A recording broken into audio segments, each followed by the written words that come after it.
Leviticus chapter 15. The Lord said to Moses and Aaron, "Speak to the Israelites and say to them, when any man has an unusual bodily discharge, such a discharge is unclean. Whether it continues flowing from his body or is blocked, it will make him unclean. This is how his discharge will bring about uncleanness. Any bed the man with a discharge lies on will be unclean, and anything he sits on will be unclean. Anyone who touches his bed must wash their clothes and bathe with water, and they will be unclean till evening. Whoever sits on anything that the man with a discharge sat on must wash their clothes and bathe with water, and they will be unclean till evening. Whoever touches the man who has a discharge must wash their clothes and bathe with water, and they will be unclean till evening. If the man with the discharge spits on anyone who is clean, they must wash their clothes and bathe with water, and they will be unclean till evening. Everything the man sits on when riding will be unclean, and whoever touches any of the things that were under him will be unclean till evening. Whoever picks up those things must wash their clothes and bathe with water, and they will be unclean till evening. Anyone the man with a discharge touches without rinsing his hands with water must wash their clothes and bathe with water, and they will be unclean till evening. A clay pot that the man touches must be broken, and any wooden article is to be rinsed with water. When a man is cleansed from his discharge, he is to count 7 days for his ceremonial cleansing. He must wash his clothes and bathe himself with fresh water, and he will be clean. On the 8th day, he must take 2 doves or 2 young pigeons and come before the Lord to the entrance to the tent of meeting and give them to the priest. The priest is to sacrifice them, the one for a sin offering and the other for a burnt offering. In this way, he will make atonement before the Lord for the man because of his discharge.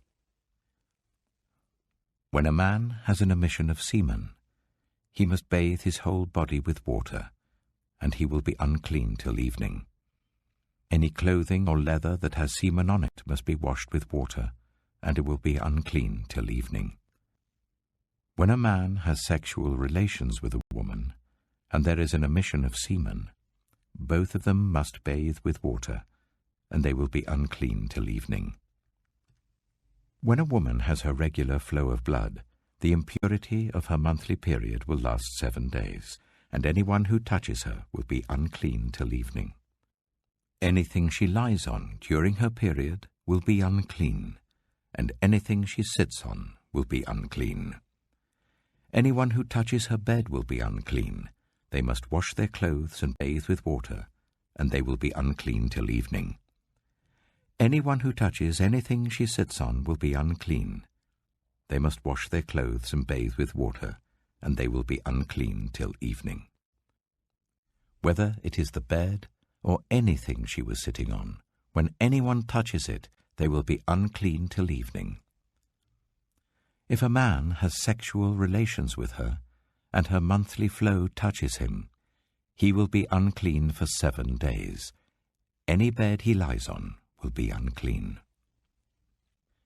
When a woman has a discharge of blood for many days at a time other than her monthly period, or has a discharge that continues beyond her period, she will be unclean as long as she has the discharge, just as in the days of her period. Any bed she lies on while her discharge continues will be unclean, as is her bed during her monthly period, and anything she sits on will be unclean, as during her period. Anyone who touches them will be unclean. They must wash their clothes and bathe with water, and they will be unclean till evening. When she is cleansed from her discharge, she must count 7 days, and after that she will be ceremonially clean.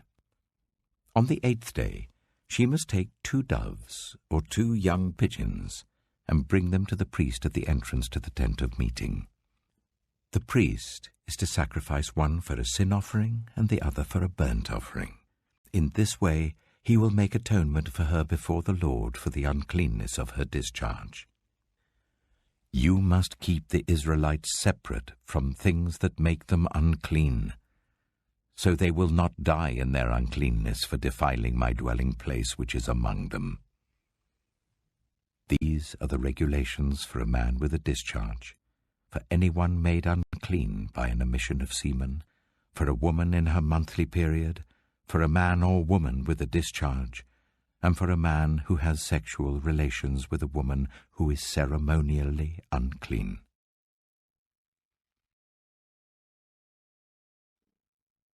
Leviticus chapter 16. The Lord spoke to Moses after the death of the 2 sons of Aaron, who died when they approached the Lord. The Lord said to Moses, "Tell your brother Aaron that he is not to come whenever he chooses into the most holy place behind the curtain in front of the atonement cover on the ark, or else he will die. For I will appear in the cloud over the atonement cover." This is how Aaron is to enter the most holy place. He must first bring a young bull for a sin offering and a ram for a burnt offering. He is to put on the sacred linen tunic with linen undergarments next to his body. He is to tie the linen sash round him and put on the linen turban.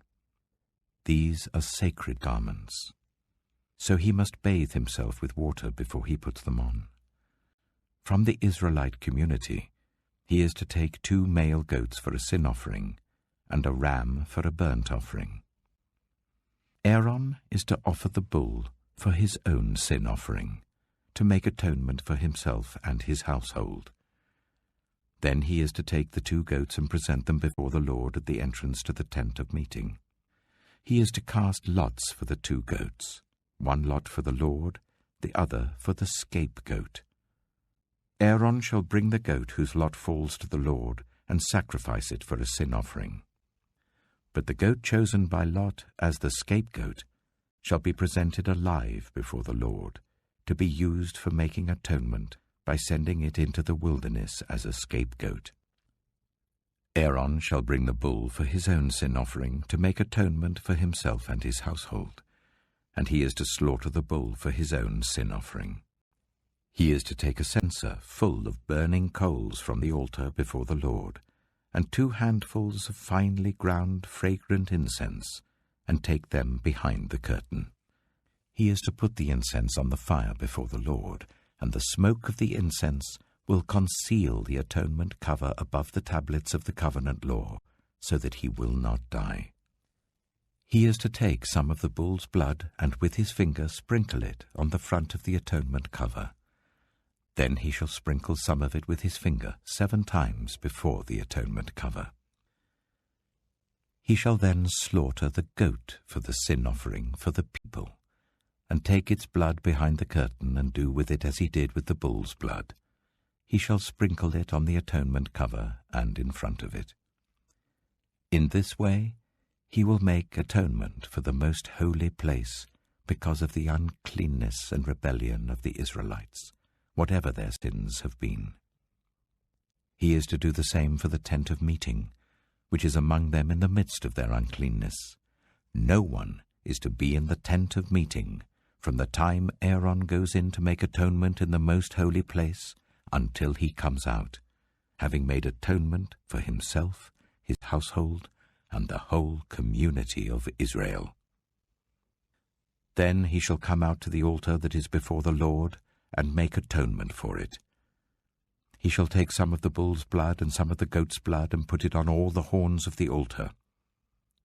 He shall sprinkle some of the blood on it with his finger 7 times to cleanse it and consecrate it from the uncleanness of the Israelites. When Aaron has finished making atonement for the most holy place, the tent of meeting and the altar, he shall bring forward the live goat. He is to lay both hands on the head of the live goat and confess over it all the wickedness and rebellion of the Israelites, all their sins, and put them on the goat's head. He shall send the goat away into the wilderness in the care of someone appointed for the task. the goat will carry on itself all their sins to a remote place, and the man shall release it in the wilderness. Then Aaron is to go into the tent of meeting and take off the linen garments he put on before he entered the most holy place, and he is to leave them there. He shall bathe himself with water in the sanctuary area and put on his ordinary garments. Then he shall come out and sacrifice the burnt offering for himself and the burnt offering for the people, to make atonement for himself and the people. He shall also burn the fat of the sin offering on the altar. The man who releases the goat as a scapegoat must wash his clothes and bathe himself with water. Afterwards he may come into the camp. The bull and the goat for the sin offerings, whose blood was brought into the most holy place to make atonement, must be taken outside the camp. Their hides, flesh, and intestines are to be burned. The man who burns them must wash his clothes and bathe himself with water. Afterwards he may come into the camp. This is to be a lasting ordinance for you. On the 10th day of the 7th month, you must deny yourselves and not do any work, whether native-born or a foreigner residing among you, because on this day atonement will be made for you to cleanse you. Then before the Lord you will be clean from all your sins. It is a day of Sabbath rest, and you must deny yourselves. It is a lasting ordinance. The priest who is anointed and ordained to succeed his father as high priest is to make atonement. He is to put on the sacred linen garments and make atonement for the most holy place, for the tent of meeting and the altar, and for the priests and all the members of the community. This is to be a lasting ordinance for you. Atonement is to be made once a year for all the sins of the Israelites. And it was done as the Lord commanded Moses.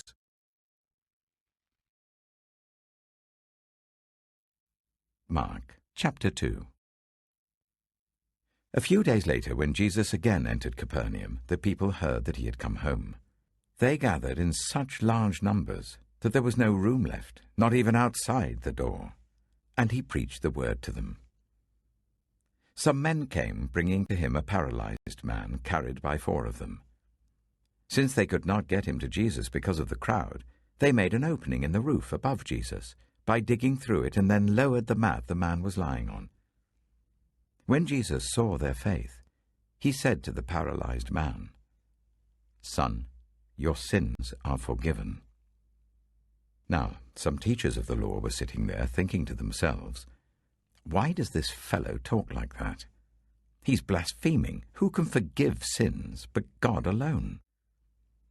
Immediately Jesus knew in his spirit that this was what they were thinking in their hearts, and he said to them, "Why are you thinking these things? Which is easier, to say to this paralyzed man, 'Your sins are forgiven,' or to say, 'Get up, take your mat, and walk'? But I want you to know that the Son of Man has authority on earth to forgive sins." So he said to the man, "I tell you, get up, take your mat, and go home." He got up, took his mat, and walked out in full view of them all. This amazed everyone, and they praised God, saying, "We have never seen anything like this." Once again Jesus went out beside the lake. A large crowd came to him, and he began to teach them. As he walked along, he saw Levi, son of Alphaeus, sitting at the tax collector's booth. "Follow me," Jesus told him, and Levi got up and followed him. While Jesus was having dinner at Levi's house, many tax collectors and sinners were eating with him and his disciples, for there were many who followed him. When the teachers of the law, who were Pharisees, saw him eating with the sinners and tax collectors, they asked his disciples, "Why does he eat with tax collectors and sinners?" On hearing this, Jesus said to them, "It is not the healthy who need a doctor, but those who are ill. I have not come to call the righteous, but sinners." Now John's disciples and the Pharisees were fasting. Some people came and asked Jesus, "How is it that John's disciples and the disciples of the Pharisees are fasting, but yours are not?"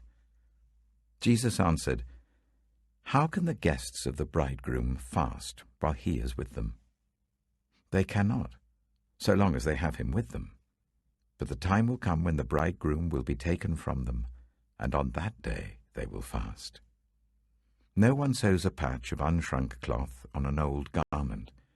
Otherwise the new piece will pull away from the old, making the tear worse. And no one pours new wine into old wineskins. Otherwise the wine will burst the skins, and both the wine and the wineskins will be ruined. No, they pour new wine into new wineskins." One Sabbath, Jesus was going through the cornfields, and as his disciples walked along, they began to pick some ears of corn. The Pharisees said to him, "Look, why are they doing what is unlawful on the Sabbath?" He answered, "Have you never read what David did when he and his companions were hungry and in need? In the days of Abiathar, the high priest, he entered the house of God and ate the consecrated bread, which is lawful only for priests to eat, and he also gave some to his companions. Then he said to them, 'The Sabbath was made for man, not man for the Sabbath. So the Son of Man is Lord, even of the Sabbath.'"